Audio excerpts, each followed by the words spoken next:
dahil nga magpapasko, marami rin talagang budol. Meron nga rin tayong kwento from Santa Rosa, nagtitinda naman, naggugulay. May bumili sa kanya isang mama daw, 1,000 yung pera, naka-worth 500 pesos. Ngayon, binigyan niya ng 500 piso.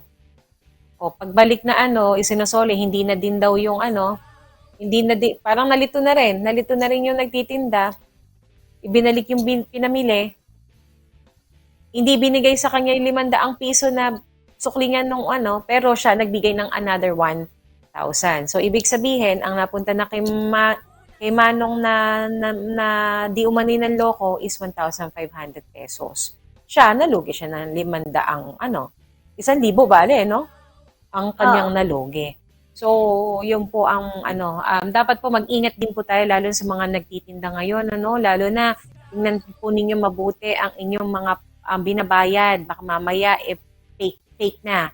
Play money lang pala, di ba? So, marami po ngayon sa panahon na to ang nang-i-scam. Kaya ingat po tayong lahat.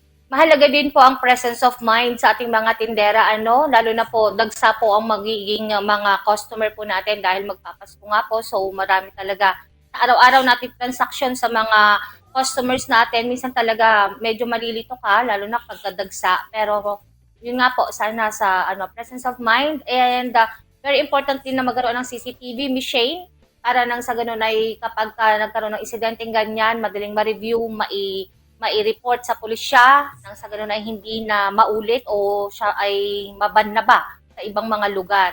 At sa mga tao naman pong gumagawa ng mga ganito, sana po wag naman po tayong manglamang ng kapwa natin dahil sila po yung mga tao na patas na lumalaban sa buhay.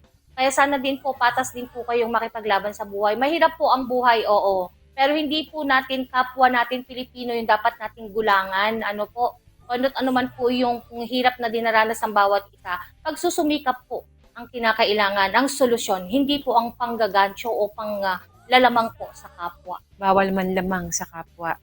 At wag iisipin natin lagi na ano tawag dito, manloko ng tao.